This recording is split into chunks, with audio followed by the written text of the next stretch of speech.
Gas cylinder LPG ಒಂದು ರೀತಿ ಕರ್ನಾಟಕ ನಿತ್ಯ ಕಣ್ಣೀರಿನ ಕಥೆಯಾಗಿದೆ. ರಿಕ್ಷಾ ಚಾಲಕರದಂತೂ ನಿಜವಾಗಲೂ ಬಹಳ ಗಂಭೀರವಾದಂಥ ಪರಿಸ್ಥಿತಿಯಾಗಿದೆ. ಸುಮಾರು ಲಕ್ಷಾಂತರ ರಿಕ್ಷಾಗಳು ಇಡೀ ಕರ್ನಾಟಕಾದ್ಯಂತ ಜೀವನ ಮಾಡ್ತಾ ಇದ್ದಾರೆ. ರಿಕ್ಷಾದಲ್ಲಿ ಬೆಳಗ್ಗೆಯಿಂದ ಸಾಯಂಕಾಲ ತಿರುಗಿದ್ರೆ ಅವರು ಹೊಟ್ಟೆ ಬಟ್ಟೆಗೆ ದುಡ್ಡು ಸಾಲದು. ಅಂಥದ್ರಲ್ಲಿ LPG ಸಿಗದೇ ಇರೋದು, ನಾವು ಅವ್ರನ್ನ ನೇರವಾಗಿ ಉಪವಾಸದಲ್ಲಿ ಇರಬೇಕು ಅನ್ನೋ ರೀತಿ ಮಾಡ್ತಾ ಇದ್ದೀವಿ. ಉಪವಾಸದಲ್ಲೇ ಇದ್ದಾರೆ ರಿಕ್ಷಾ ಚಾಲಕರುಗಳು, ಉಪವಾಸದಲ್ಲಿ ಇದ್ದಾರೆ, ನೋವಿನಲ್ಲಿದ್ದಾರೆ. LPG ಗ್ಯಾಸ್ ಸಿಲಿಂಡರ್ ಇದರ ಬಗ್ಗೆ ತೀವ್ರವಾಗಿ ಹೋರಾಟವನ್ನು ಮಾಡಬೇಕು ಅಂತ ಮಾಡಿದ್ದೀವಿ. ಈಗಾಗಲೇ ಮಾಡಿದ್ದೇವೆ. ಡೇಟ್ ಯಾವುದು? ಹೇಳು. ಯಾವುದು?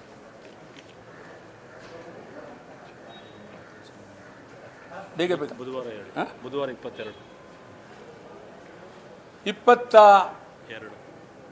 22ನೇ ತಾರೀಕು ಬುಧವಾರ ಹೊಸಕೋಟೆ ಟೋಲ್ ರಾಷ್ಟ್ರೀಯ ಹೆದ್ದಾರಿ ಬಂದ್. ಹೊಸಕೋಟೆ ಟೋಲ್ ರಾಷ್ಟ್ರೀಯ ಹೆದ್ದಾರಿ ಬಂದ್. ರಿಕ್ಷಾ ಚಾಲಕರುಗಳಿಗೆ LPG ಕೊಡಬೇಕು. ಇಲ್ಲ 10,000 ರೂಪಾಯಿ ಸರ್ಕಾರದಿಂದ ಅವರಿಗೆ ಜೀವನಕ್ಕಾಗಿ 1 ತಿಂಗಳು ಇದು ಸಂಪೂರ್ಣ ಈ ಯುದ್ಧ ನಿಂತು ನಮಗೆ ಸರಿಯಾದ ರೀತಿ LPG ಗ್ಯಾಸ್ ಸಿಲಿಂಡರ್ ಬರ್ತಾ ಇದ್ದರೆ ಆವಾಗ ನೀವು ಹಣ ಕೊಡೋದು ನಿಲ್ಲಿಸಿ. ನಿಜವಾಗಲೂ ತೊಂದರೆಲಿದ್ದಾರೆ, ಕಣ್ಣೀರಿನಲ್ಲಿದ್ದಾರೆ. ಕನಿಷ್ಠ 10,000 ರೂಪಾಯಿ ಒಬ್ಬೊಬ್ಬ ಚಾಲಕನಿಗೆ ಕೊಡಬೇಕು. ಇದರಿಂದ ಅವರ ಜೀವನಕ್ಕೆ ಅನುಕೂಲ ಆಗತ್ತೆ.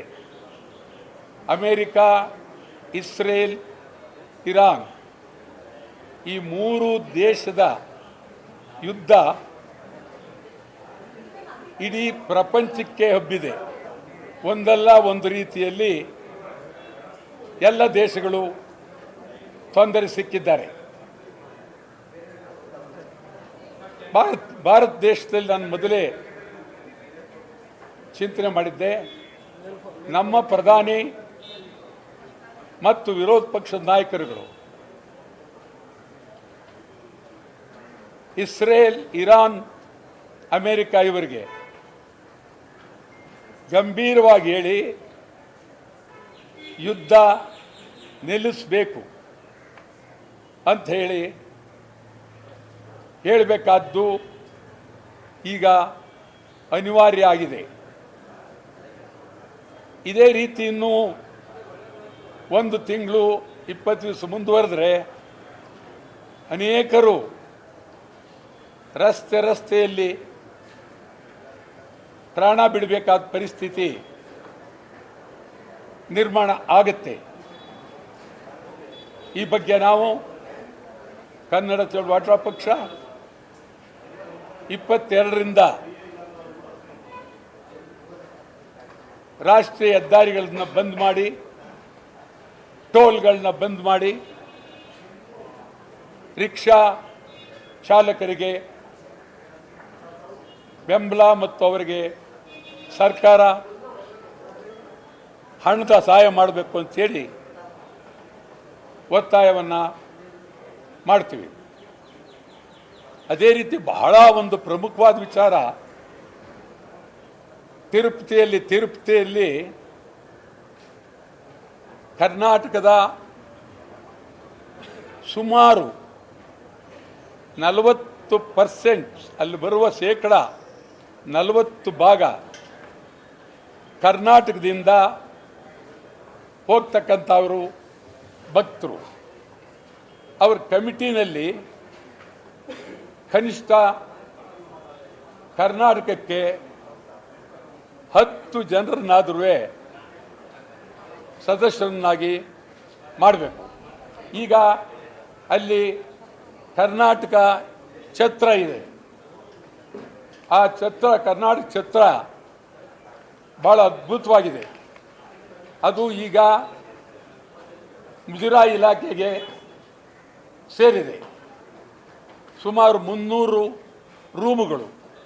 ಆ ಕಾಲದಲ್ಲಿ ಭಾಳ ಹತ್ತಿರದಲ್ಲಿ 300 ಕೋಟಿ ಖರ್ಚು ಮಾಡಿ ಕಟ್ಟಿರ್ತಕ್ಕಂಥದ್ದು. ಇದು 7.5 ಎಕರೆ ಪ್ರದೇಶದಲ್ಲಿ ಕಟ್ಟಿರುವ ದೊಡ್ಡ ಸೌಂದರ್ಯವಾದಂಥ ಛತ್ರ. ಇಲ್ಲಿ ಇದನ್ನು ಪ್ರವಾಸ ಕೇಂದ್ರಕ್ಕೆ ಕೊಡಬೇಕು ಅಂತ ಮಾಡಿದ್ದಾರೆ. ಇದು ದೊಡ್ಡ ಲೂಟಿ ಆಗಬಾರ್ದು. ಪ್ರವಾಸಿ ಕೇಂದ್ರಕ್ಕೆ ಕೊಟ್ಟರೆ ಕೆಡ್ತು.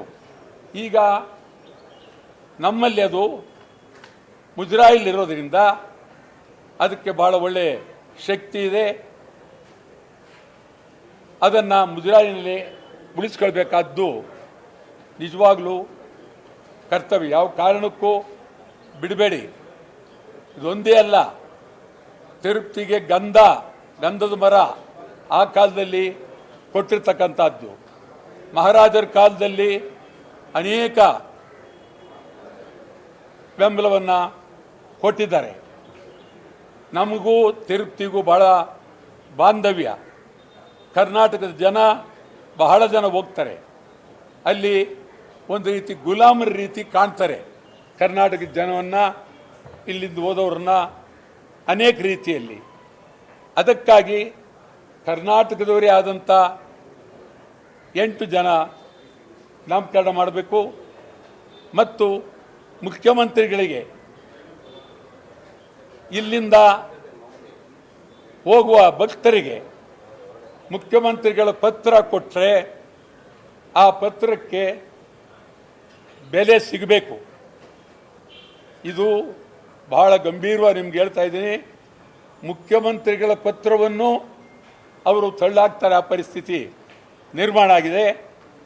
ತಿರುಪತಿ ವ್ಯವಸ್ಥೆಯನ್ನು ಬದಲಾವಣೆ ಮಾಡದೇ ಇದ್ದರೆ ನಾವು ಮುಂದೆ ಭಾಳ ಹೋರಾಟ ಮಾಡೋದಕ್ಕೆ, ತಿರುಪತಿಯ ವ್ಯವಸ್ಥೆಯ ವಿರುದ್ಧ, ಆಡಳಿತದ ವಿರುದ್ಧ, ಸರ್ಕಾರದ ವಿರುದ್ಧ ಹೋರಾಟ ಮಾಡೋದಕ್ಕೆ ನಾವು ಇಷ್ಟರಲ್ಲೇ ತಿರುಪತಿಯ ಅಭಿಮಾನಿಗಳ ಸಭೆಯನ್ನು ಕರಿತಾ ಇದ್ದೇವೆ.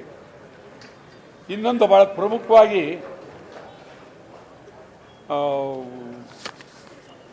ಮತ್ತೆ ಡಿಲಿಮಿಟೇಷನ್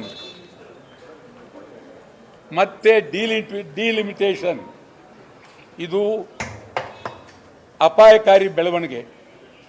ಈಗಾಗಲೇ ಡಿಲಿಮಿಟೇಷನ್ ಒಂದು ಸಲ ಆಗಿದೆ, ಕರ್ನಾಟಕದಲ್ಲೂ ಆಗಿದೆ, ದೇಶದಲ್ಲೂ ಆಗಿದೆ.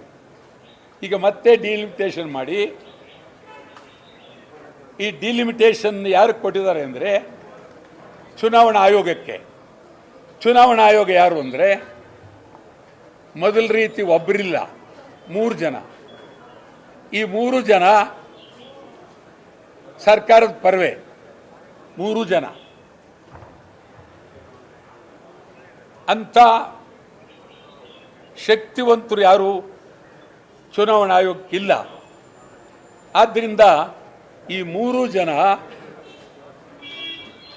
ಏನು ಬೇಕಾದರೂ ಮಾಡ್ಬೋದು, ಯಾರಿಗೆ ಬೇಕಾದರೂ ಓಟು ಸಿಕ್ಕೋ ರೀತಿ ವಿಂಗಡಣೆ ಮಾಡಿ ಹಾಳು ಮಾಡ್ಬೋದು.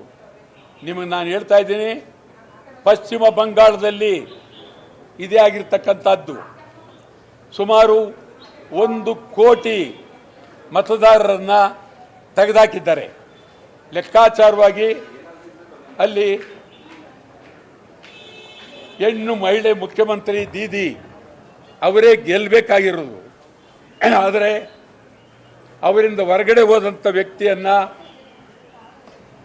ನರೇಂದ್ರ ಮೋದಿಯವರು, ಅಮಿತ್ ಶಾ ಇವರೆಲ್ಲ ಸೇರಿ ಇವ್ರದೇ ಒಂದು ರಾಜ್ಯ ನಿರ್ಮಾಣ ಮಾಡಿ ಏನು ಹಿಂಸೆ ಕೊಡ್ತಾ ಇದ್ದಾರೆ ಅಂತ ಹೇಳಿದ್ರೆ,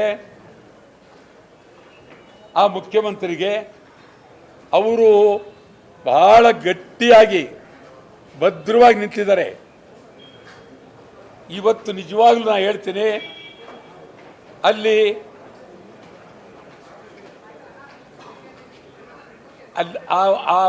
ಆ ಮುಖ್ಯಮಂತ್ರಿ ಈಗಿರ್ತಕ್ಕಂಥ ಮಹಿಳಾ ಮುಖ್ಯಮಂತ್ರಿ ಅವ್ರು ಗೆಲ್ಲೇಬೇಕು. ಬರೀ ಮಂಗಳ ಒಂದಕ್ಕಲ್ಲ, ಇಡೀ ದೇಶಕ್ಕೆ ಒಬ್ಬ ಶಕ್ತಿವಂತ ಹೆಣ್ಮಗಳು, ಭದ್ರವಾದ ಹೆಣ್ಮಗಳು, 4 ಬಾರಿ ಗೆದ್ದಿರ್ತಕ್ಕಂಥವ್ರು. ಈಗ ಮತ್ತೆ ಗೆದ್ದರೆ ಅದು ದೇಶದ ಪ್ರಜಾಪ್ರಭುತ್ವಕ್ಕೆ ಒಂದು ಶಕ್ತಿ ಬರುತ್ತೆ. ಅವರನ್ನು ಸೋಲಿಸಬೇಕು ಅಂತೇಳಿ ಅಲ್ಲಿ ಮಮತಾ ಬ್ಯಾನರ್ಜಿಗೆ ಕೊಡಬಾರ್ದಂತ ಹಿಂಸೆ ಕೊಡ್ತಾ ಇದ್ದಾರೆ. ಧೈರ್ಯವಾಗಿ ಅದನ್ನು ಎದುರಿಗೆ ಫೇಸ್ ಮಾಡ್ತಾ ಇದ್ದಾರೆ. ಮಾಡಬಾರ್ದು ತೊಂದರೆ. ಚುನಾವಣಾ ಆಯೋಗ ಮತ್ತು ಪ್ರಧಾನಮಂತ್ರಿ ಅಲ್ಲಿಗೆ ಹೋಗ್ತಾರೆ 10 ಸಾರಿ, ಹೋಮ್ ಮಿನಿಸ್ಟರ್ ಅಲ್ಲಿಗೆ ಹೋಗ್ತಾರೆ 10 ಸಾರಿ, ಎಲ್ಲ ಅಧಿಕಾರಿಗಳು ಬದಲಾವಣೆ ಮಾಡಿದ್ರು. ಒಂದಲ್ಲ, ತೊಂದರೆ ಮೇಲೆ ತೊಂದರೆ, ತೊಂದರೆ ಮೇಲೆ ತಂದು ಚುನಾವಣೆಯಲ್ಲ. ಹಿಟ್ಲರ್ ಪ್ರಭುತ್ವ, ಹಿಟ್ಲರ್ ಕಾಲದಲ್ಲೂ ಈ ರೀತಿ ಇರಲಿಲ್ಲ. ಏನಾದರೂ ಸೋತ್ರೆ ಅದು ಮೋಸ, ಅನ್ಯಾಯದಿಂದ ಸೋತದ್ದು. ಆ ದೃಷ್ಟಿಯಿಂದ ಯಾವುದೇ ವಿಚಾರಗಳನ್ನು ಇಟ್ಕೊಳ್ಳದೆ ಇಂಡಿಯಾ ದೇಶದ ಎಲ್ಲ ಪ್ರಜಾಸತ್ತಾತ್ಮ ವ್ಯಕ್ತಿಗಳು, ಪಕ್ಷಗಳು ಅದ್ಭುತವಾಗಿ ಚುನಾವಣಾ ಆಯೋಗದ ವಿರುದ್ಧ, ಕೇಂದ್ರ ಸರ್ಕಾರದ ವಿರುದ್ಧ ಹೋರಾಟ ಮಾಡಲೇಬೇಕು. ಮಮತಾ ಬ್ಯಾನರ್ಜಿ ಗೆಲ್ಲೇಬೇಕು. ಮಮತಾ ಬ್ಯಾನರ್ಜಿ ಗೆಲುವು ಇಡೀ ದೇಶದ ವಿರೋಧ ಪಕ್ಷಕ್ಕೆ ಕೊಟ್ಟಂತ ಶಕ್ತಿ. ಪರಿಸ್ಥಿತಿ ಏನು ಕೊಡ್ತಾ ಇದ್ದಾರೆ ಅಂತಂದ್ರೆ, ಅಯ್ಯಯ್ಯೋ ಪಾಪ ಆಕೆ ಇರೋದ್ರಿಂದ ಭದ್ರವಾಗಿ ಫೇಸ್ ಮಾಡ್ತಾ ಇದ್ದಾರೆ.